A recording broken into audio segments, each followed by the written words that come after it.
দেশের বাইরে দুর্বার গতিতে এগিয়ে চলেছে শাকিব খানের রাজকুমার। ব্যবসায়িক দিক থেকে গড়তে চলেছে অনন্য এক রেকর্ড। ঠিক কত টাকা ব্যবসা করেছে দেশের বাইরে থেকে বিস্তারিত তুলে ধরব আজকের এই ভিডিওতে।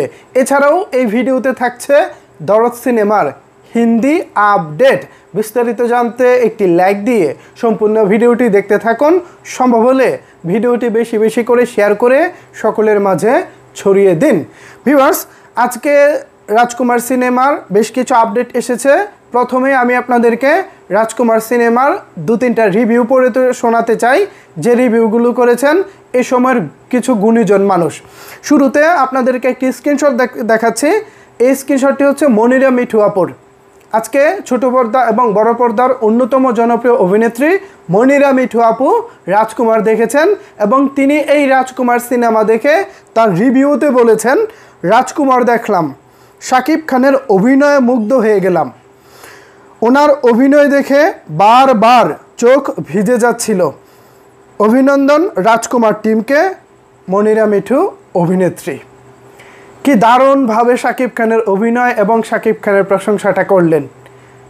আমরা এই প্রশংসাটা কিন্তু আগে এভাবে পেতাম না, এখন থেকে প্রশংসা পাওয়া শুরু করেছি।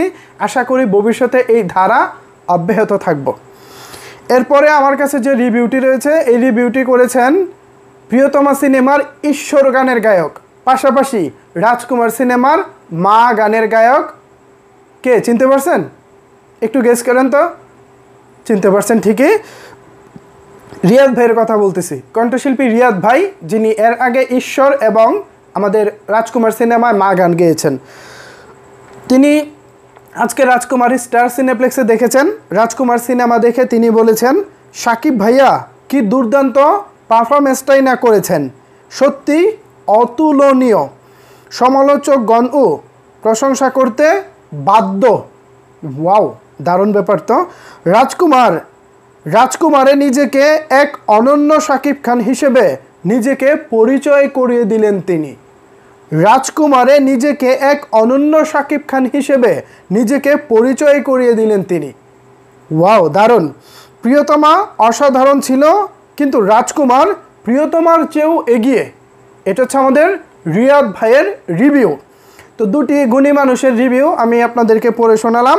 এবার চলেন, প্রিয়তমা সিনেমা একটা ইতিহাস বা রেকর্ড সংখ্যক ব্যবসা দেশের বাইরে থেকে করেছিল। সেই অঙ্কটি অবশ্য আমাদের প্রযোজক সাহেব শেয়ার করেনি যে ঠিক কত টাকা দেশের বাইরে থেকে এসেছে। তবে এবার কিন্তু রাজকুমার সিনেমার ব্যবসায়িক হিসাবটা তিনি ঠিকই তুলে ধরেছেন। সেখান থেকে ঠিক কত টাকা বিজনেস করেছে এ বিষয়ে কিন্তু তিনি এবার মুখ খুলেছেন। এ বিষয়ে আমাদের আসাদ আদনান ভাই বলেছেন, আমরা আশাবাদী রাজকুমার সিনেমাটি নিয়ে। এরই মধ্যে আমেরিকা ও ইউরোপে এর চাহিদা বেড়েছে। মানে এরই মধ্যে আমেরিকা ও ইউরোপে রাজকুমারের চাহিদা বেড়েছে। আগামী 2 মে মধ্যপ্রাচ্যে যাত্রা শুরু করছে রাজকুমার। আগামী 2 মে মানে আর মাত্র 2 দিন পরে মধ্যপ্রাচ্যে যাত্রা শুরু করছে রাজকুমার। মধ্যপ্রাচ্য বলতে মিডল ইস্টকে বোঝানো হচ্ছে।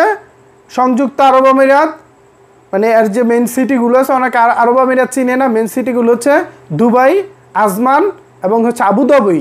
এখানে হচ্ছে মুক্তি পাবে। এরপর সৌদি, বাহরাইন, কাতার, কুয়েত, এরপর হচ্ছে ওমান, এই দেশগুলোতে মুক্তি পাবে। এই মিডল ইস্টে যেসব প্রবাসী বাঙালি আছেন, যারা সাকিবিয়ান আছেন, আপনারা যারা রাজকুমার দেখার জন্য উৎসুক হয়ে আছেন, আপনাদের জন্য কিন্তু এইটা দারুণ সুখবর।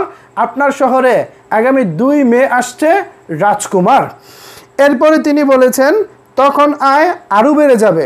মানে 2 মে মধ্যপ্রাচ্যে যাত্রা শুরু করেছে রাজকুমার। যদি রাজকুমার সেখান থেকে ভালো একটা বিজনেস করতে পারে, তখন আয় আরও বেড়ে যাবে। এ পর্যন্ত দেশের বাইরে থেকে রাজকুমারের আয় এসেছে 70 লাখের কাছাকাছি। ভাবা যায়? অসাধারণ না? যেখানে আমাদের ঢাকায় সিনেমার শাকিব খান ছাড়া অন্যান্য নায়কদের পুরো সিনেমার বাজেট হয়ে থাকে 40 লাখ, 45 লাখ, হাইস্ট 50 লাখ টাকা, সেখানে শাকিব খানের রাজকুমার দেশের বাইরে থেকে ইউরোপ এবং আমেরিকা থেকে 2 জায়গা থেকে কালেকশন করেছে 70 লাখের কাছাকাছি। এটা একটা হিউজ কালেকশন। এবার তো মধ্যপ্রাচ্যে ঢুকতেছে, মধ্যপ্রাচ্য হচ্ছে বাঙালিদের মেন ঘাঁটি, সেখানে সাকিবিয়ানদের মেন ঘাঁটি বলা চলে। এই মুহূর্তে যারা আমার এই ভিডিওটি দেখতেছেন অনেকে হাত তুলে জানাবেন যে ভাই আসলেই কিন্তু আমরা আছি মধ্যপ্রাচ্যে কিন্তু সাকিবিয়ানদের ঘাঁটি। সুতরাং মধ্যপ্রাচ্যে যারা সাকিবিয়ান আছেন এবার কিন্তু আপনাদের প্রমাণ করার পালা। শাকিব খানের রাজকুমার আসছে আপনার নিজের শহরে। আশা করি রাজকুমারকে সানন্দে গ্রহণ করবেন। দেশ এবং মাটির টানে সিনেমাটি হলে দেখতে যাবেন। আপনারা সিনেমাটি হলে দেখতে গেলে যেটা হবে, পরবর্তীতে পর্যায়ক্রমে শাকিব খানের আরও বিগ বাজেটের সিনেমাগুলো এইসব দেশে নিয়মিত মুক্তি পাবে। পাশাপাশি বাংলাদেশি আলোচিত সিনেমাগুলো শাকিব খান ছাড়াও যেসব সিনেমা বছরে সর্বাধিক আলোচিত হয়ে থাকে সেই সব সিনেমাগুলোও কিন্তু এইসব দেশে মুক্তি দেওয়া সম্ভব হবে। সুতরাং প্রবাসী বাঙালিদের কাছে বলবো একটু সময় বের করে আপনারা অবশ্যই রাজকুমার দেখতে যাবেন। এই ছবিতে কিন্তু আপনাদেরই গল্প বলা হয়েছে। মা এবং একজন সন্তান, পাশাপাশি একজন প্রবাসী, এই গল্পটা বলা হয়েছে এবং এই গল্পটাই তো প্রবাসীরা মাকে ভালোবাসেন, প্রবাসীরা মার জন্য কাঁদেন, প্রবাসীরা দেশের জন্য কাঁদেন। এবার সেই প্রবাসীদের জন্য আসছে রাজকুমার। এরপরে রয়েছে আমাদের দরদ সিনেমার হিন্দি আপডেট। কিছুক্ষণ আগে অনন্য মামুন ভাইয়ের প্রযোজনা প্রতিষ্ঠান অ্যাকশন কার্ড এন্টারটেনমেন্টের ফেসবুক পেজে একটি স্ট্যাটাসের মাধ্যমে জানানো হয়েছে দরদ ল্যাঙ্গুয়েজ হিন্দি রানিং টাইম 2 ঘন্টা 26 মিনিট 28 সেকেন্ড। অর্থাৎ দরদ যে হিন্দিতে ডাবিং হয়েছে বা হিন্দিতে যে শ্যুট হয়েছে সেই ছবির রানিং টাইম হচ্ছে 2 ঘন্টা 26 মিনিট 28 সেকেন্ড। বাংলাতে কতটুকু হয় এখনও মামুন ভাই জানাননি, পরবর্তীতে আপডেট আসলে আপনাদেরকে জানিয়ে দিব। সো দরদের কিন্তু মোটামুটি যে সিনেমাটা, যে পুরো সিনেমাটা কিন্তু দাঁড়িয়ে গেছে। এডিটিং শেষে, ভিএফএক্সের কাজ শেষে সিনেমাটা কিন্তু এখন দাঁড়িয়ে গেছে। চাইলে এখন যে কোনো সময় মুক্তি দেওয়া যেতে পারে। আমরা যেমন তুফান নিয়ে আশাবাদী, আমরা সেম একইভাবে দরদ নিয়ে আশাবাদী। বিশেষ করে দরদ নিয়ে আশাবাদী হওয়ার অন্যতম কারণ হচ্ছে ছবিটা হিন্দিতে রিলিজ পাবে। শাকিব খানের কোনো সিনেমা এবারেই প্রথমবার হিন্দিতে রিলিজ পাচ্ছে। এটা একজন সাকিবিয়ান হিসেবে, শাকিব খানের অনুসারী হিসেবে, শাকিব খানের শুভাকাঙ্ক্ষী হিসেবে আপনাদের অবশ্যই গর্ব হওয়া উচিত। আমি নিজেকে খুব গর্ববোধ করি যে শাকিব খানের একজন শুভাকাঙ্ক্ষী হিসেবে আমি এই বিষয়টি দেখতে পাচ্ছি। শাকিব খানের সিনেমা হিন্দিতে মুক্তি পাচ্ছে, পাশাপাশি ভারতের আরও 4টি ভাষায় ছবিটি মুক্তি পাবে এবং দারুণ একটা ফিডব্যাক আমরা আশা করি ভারত থেকে পাবো। শাকিব খানের দরদ পরিচালনা করেছেন অনন্য মামুন ভাই। সিনেমায় শাকিব খানের বিপরীতে অভিনয় করেছেন বলিউডের অভিনেত্রী সোনাল চৌহান। আশা করি এবারের এই জুটি দারুণভাবে আমাদেরকে বিনোদিত করব।